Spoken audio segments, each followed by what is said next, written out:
Good morning. Hello, hello. Hi, Sita, how are you? I am really well. I'm absolutely shattered, but I'm really well. And I'm joined this morning by John, and I'm going to try and get him to come and sit a little bit. There's John. Hello. Hi, John. So welcome to all of our audience out there for the Festival Living Room. It's brilliant to have you with us. Living Room number 3. It's the third weekend of the festival. We've got 1 week left to go, haven't we? You're not on location this morning, Sita. I am not, thank God. I'm actually in one place, which is marvellous. With control over the Wi-Fi, so that is good. So just tell us where you are. So we're in the joinery today in Settle, which is really lovely. This is a space that we are sending out loads of streaming from here. We streamed from here last week, and in fact next Tuesday we're going to be live streaming from here, both on Tuesday with the show Nightingale, and at the end of the week Joanne Harris is also going to be live streamed from here. Great. I can see people coming into the chat. Our friend Gav Cross is in there. Morning, Gav. Nice to see you. Hi, Gav. Lovely to see you too. Morning. And anybody else joining, do say who you are, where you are in the world, what you've been enjoying this week, because it'd be really good to get your feedback, and we can respond to you as we go along. But we've also got a special guest. Every week we've had a special guest. Who's our special guest today, Sita? John. Guilty. John, brilliant. John. So John is a relatively new member of the Settle Stories team and has been absolutely thrown into the deep end during the Yorkshire Festival of Story. John, how has it been for you? Well, it would be all right if I could swim. John has been employed for his comedic qualities, and as I described to people, as under false pretenses, because he came here to do one job and he's doing another. He's doing every job at the minute, isn't he? So John, what have you been doing during the festival? What's your role been during the festival? Chief cook and bottle washer. No, basically we've done a lot of the live events. We've done a lot of the filming and lighting and sound and streaming, and learning lots, really, because funnily enough I'd never done it before. And also we hadn't done it before, because obviously we had loads of experience doing a live festival, and live events are really they were Sita and Charles's lifeblood, and then when we got into the pandemic, there was that kind of pivot to digital, and because Sita had always been really committed to the digital space, Settle Stories was able to run an online festival before anybody else knew how to click on Zoom and say you're on mute. So, and this time, well, we're mashing it up, aren't we? Because we've got these hybrid events. So it's totally new. And of course, Gav's in the chat there, and he says everybody needs John, because Gav was he was a storyteller at our very first hybrid event, wasn't he? So he was brilliant. And it was brilliant. And Gav was fantastic. And we learned so much about what worked and what didn't work. Yeah. And we've done some more events since then. And then we got a really exciting one tonight, Jane. Yes. Tell us about tonight. What's happening tonight? So tonight, Ben Ockery is finally coming to Settle. And then I'm taking him to Skipton for this, for an in conversation with him, where we are going to be discussing his new book, the Master Artist, and also Every Leaf a Hallelujah, 2 of his books. And these are both extraordinary books, fables for our time. I have been reading them, considering them, and looking at, preparing for this interview. And it has been very, very interesting as I have looked at the way in which he looks at the world. And he really uses traditional the style of fable, myth, and traditional tales in the way in which he's communicating his stories. So I'm really looking forward to the conversation. And then tomorrow morning, so that event, of course, is going to be live streamed. And I know I've got friends in the US and all over the world who've been saying, oh, I'm logging in. And someone, in fact, in the US said to me, oh, I'm going to log in. I've changed my diary. And I said, well, you could catch it on catch up. He went, no, that's not as good as being there live. I want to be there live. So, well, it's interesting, isn't it? Because the catch up has been really popular and lots of people are watching on catch up. But the benefit of joining us live is that you can be in the chat, like Gav, and also like Chrissy, who's in the chat this morning. Morning to you, Chrissy. So, you can engage and actually ask Ben a question and get a response from Ben. But for Chrissy, who is just up the road in Addingham, actually, if you're free at 7:00 tonight, there are still a few tickets available, all free, at Skipton Town Hall. So, you'd be very welcome to come down, because it's going to be. Two already, yay! Oh, Chrissy's coming. That's great. Well, we'll see you there. Say hello to us. So I think that will be a really great event. And actually, Skipton Town Hall is celebrating a big anniversary this weekend. I think it's their 160th anniversary. So they've got events going on during the day. And this is a really kind of great event for us to be collaborating with them on. So and there's a lot of excitement about Ben being with us. And actually, Ben really was the inspiration for the festival, wasn't he? Because absolutely, it was his book, Every Leap for Hallelujah, and also his article in the Guardian that actually prompted us to consider this as the theme of the festival. He's been a climate activist for a long time, and is passionately believes in that we have to do something about it, and all our work needs to contribute to this. And it's a really interesting being reading Master Artist, because although that is about the moment, which is like it's the cusp of the moment before the slave trade, set in Africa before the slave trade, and there's this kind of cusp moment. And I think he talks about that also in the context of the environment crisis, is that we need to open our eyes. We need to see what's going on, and we need to make changes to how we behave, what we do in the world, and the way in which we connect with one another in order to make a more wholesome world. So let's talk about that, because I think this week has been really powerful for that. I think there's been so much going on that has really, I know from conversations between the team, between all of us, that has really opened our eyes. What's really struck you in the last week, Sita and John, and perhaps, Gav, Chrissy, anybody else who's out there, what are the things that have kind of hit you between the eyes this last week? I think that I did enjoy very much the event yesterday evening with Alistair McIntosh in conversation with Anya Nanning Ramamurthy. It was very interesting having a young person interviewing him and asking questions a different kind of way as one. And then the other thing that I did also was about the Dark Mountain Project. And I thought that Charlotte Ducan had a very interesting approach, which was not about just solving the problems, but about looking at how we connecting with ourselves and with our earth and the world around us. And of course, I'm glad you thought it was incredible as well, Gav. I found it really moving, and that's one of the things that's really stuck with me actually over the last week. And I found that the stories from the front line was interesting, but it did made me reflect, which I think I've said to you before, about the way in which we communicate the story about the climate crisis, and how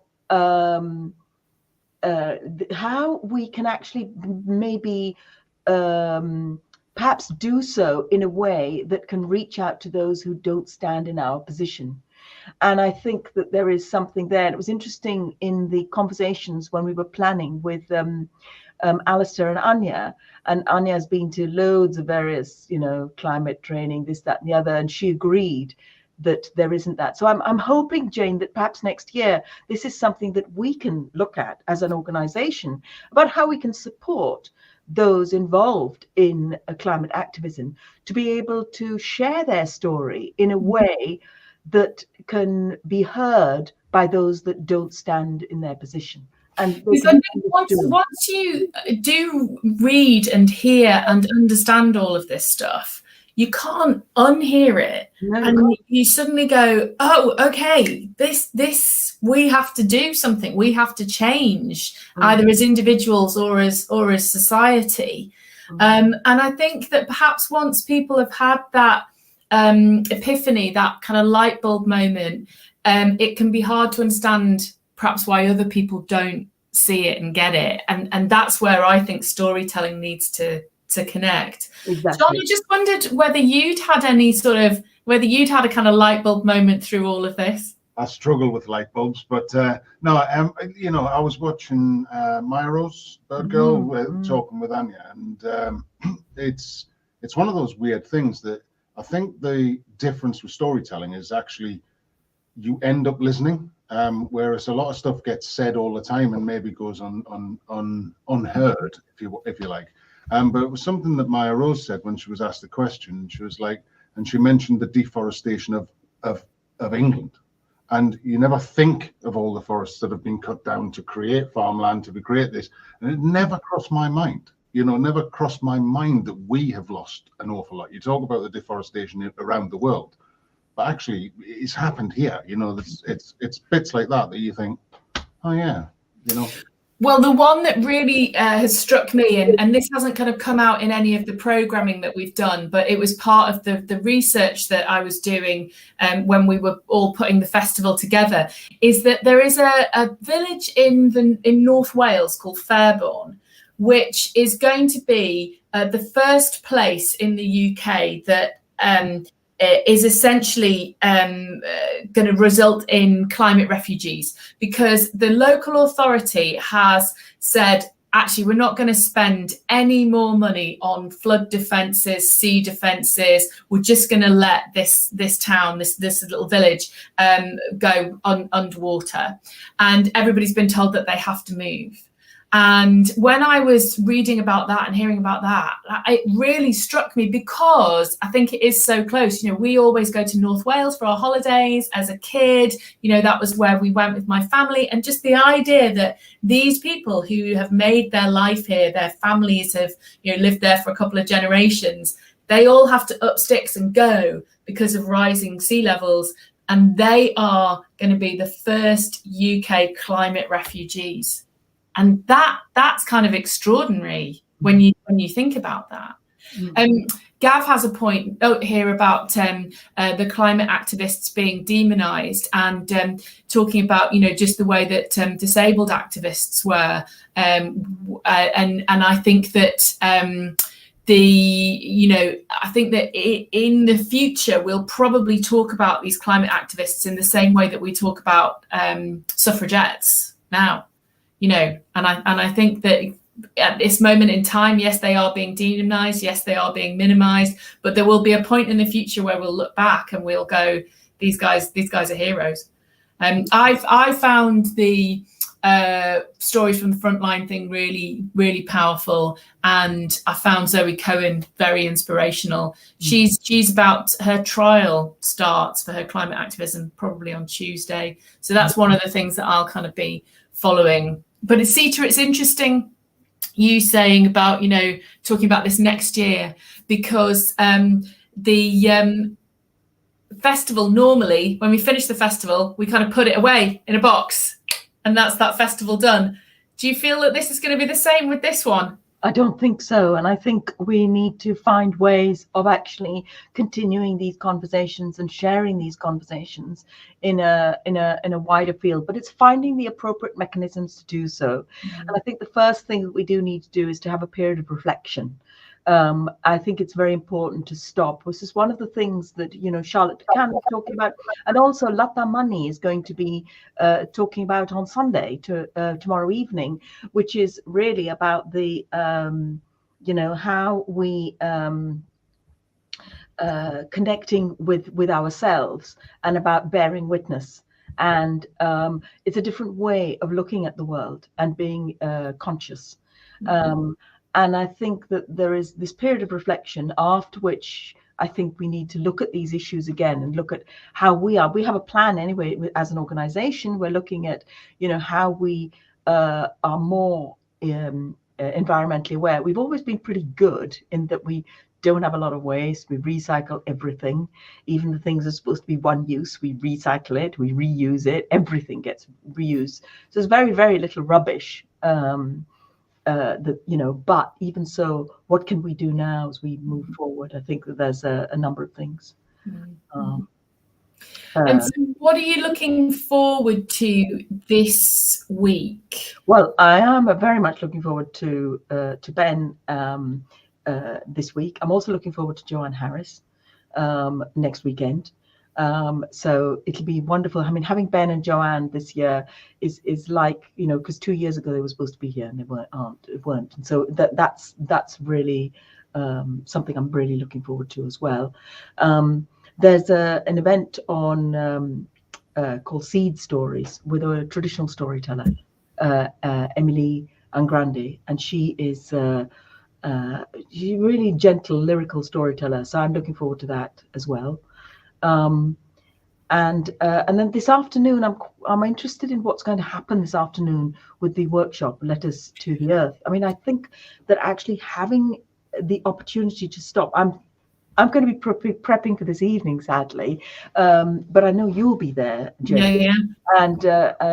And I think that actually looking at how we write our letter to the earth is incredibly important. And then, of course, that's going to be shared. Some of them will be shared publicly, along with people like Lily Cole and Ben Ockery, who will be sharing their letters to the earth on the 25th, I think it is. On the 25th, yeah. No, I'm really excited about this, actually. And it's so Kay Michaels, who set up Letters to the Earth, she's literally just got off the plane from COP27 over in Egypt, where she's been running these workshops with climate activists from the whole world to get them together to reflect on what it is that they want to say to the earth.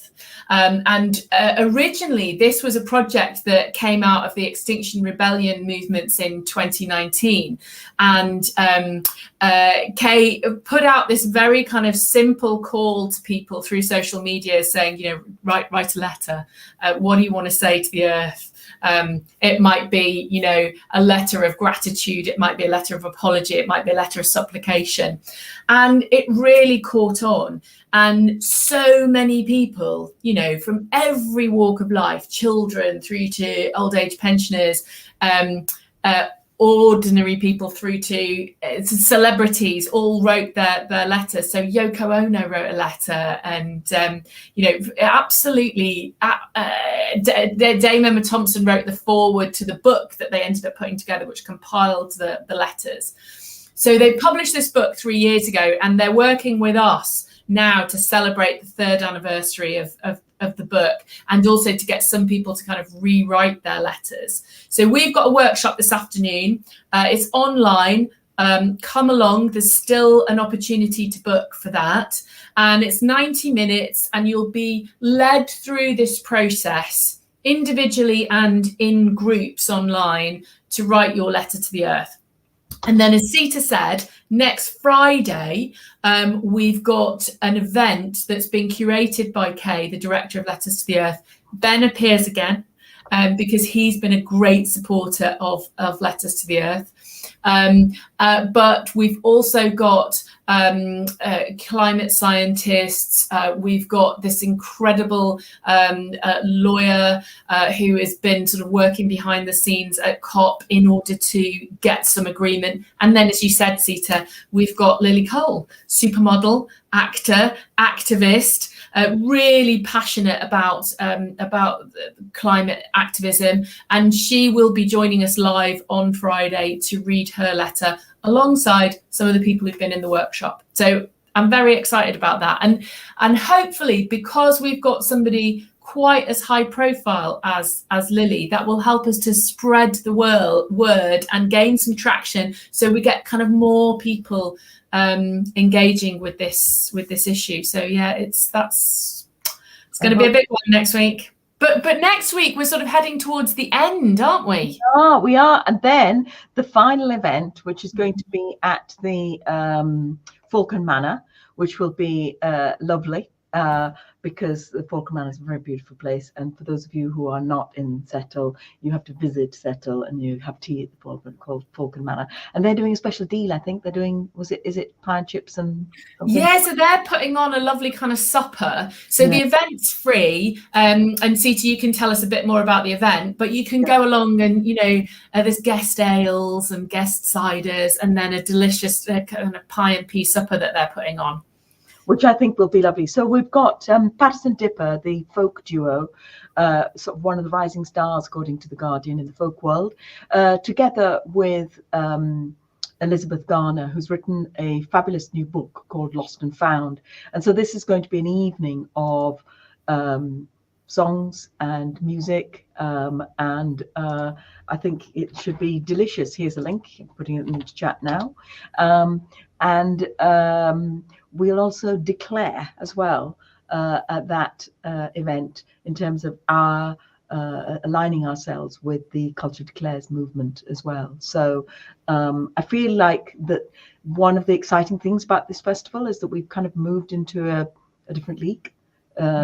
We're kind of aligning ourselves with the big boys. We are, seriously punching above our weight in terms of who we're talking to.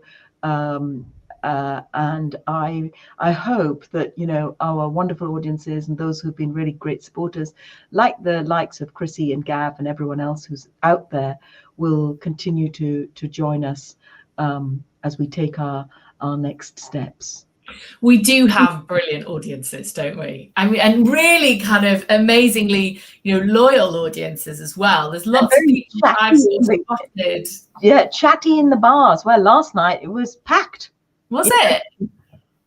That's great. Yeah, it was packed in the bar, yeah. And Alistair came to the bar, and Anya came to the bar, and loads of people that I know, people I didn't know. And then people who hadn't seen each other for a long time, like years even. Said, wow. Oh my goodness, my son stayed with so-and-so. Who knew so-and-so? It was mental. But isn't the YFOS crowd, they're from all over the world, literally. And I think that's been one of the amazing things about, going digital, hasn't it? That it's not just people within a sort of, 20-mile radius of Settle that are engaged. I've seen people online who are, over in Canada or New Zealand or all over Europe. Yep, and in fact, Georgina Langdale, is going to be presenting from New Zealand on Tuesday. Oh, really? Really? Yeah. So deepening our eco-conscious story. So again, we're moving into, after, in terms of the way in which the whole festival's been, is that we've got these, more challenging stories like we've had in the last week, and then looking at how we deepen these, being more conscious and taking those next steps to declaring, to taking the word out there, so that we can actually bring communities with us in our Yeah. Oh, Chrissy said that she's missed the bar because she's been doing other things. So she's been watching most of the shows on catch up. Okay. This is interesting. She's in a rehearsal at Ilkley Playhouse for a show relevant to the festival theme, though, looking at the 1890s campaign against the fashion industry slaughter of birds to use for the plumage on hats. That was the start of the RSPB. How amazing. That's a fantastic story, Chrissy. Wow, that's incredible. When's the show going to be on? We'll have to support you and come and see it. But it is December the 8th to the 17th, right? Everybody needs to see Chrissy's show at the Ilkley Playhouse. Go. I'm in India, but everyone else will. We'll definitely have to share that out in our in terms of our Charlie's aunt, of course. Isn't it so interesting, though, that these things that are now kind of established within society and seen as kind of part of establishment, like, the RSPB, films like Charlie's Aunt, plays like Charlie's Aunt or whatever, I think it's really interesting to unpick those and look at, like Chrissy has said, how they sit within a current context, and so that you can have an environmental reading of it, but also how you understand that organisations like the RSPB were actually radical, and indeed, you know, do continue to be, because they've come out and made some kind of pretty political statements recently as well. You know, so it is really interesting, isn't it? Yeah, it certainly is. Yeah, great. Well, thank you so much, Jane. That's been fab, and all of you out there, we're really looking forward to seeing you over the next week. Just watch on Catch Up if you can't make it live. And Chrissy, we really look forward to seeing you anon. And we'll have to spread the word after the festival about your interpretation of Charlie's Aunt, which sounds absolutely fascinating.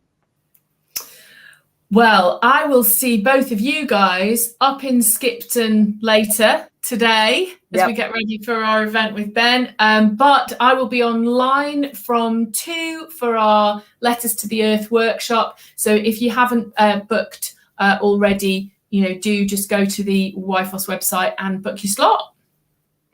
Yes, and thank you very much, Chrissy. And people are donating, but we still have some way to go. So we just have, we'll have faith that we will get there in the end. But thanks, everyone, for your support. Bye. Right, see you all. Bye-bye.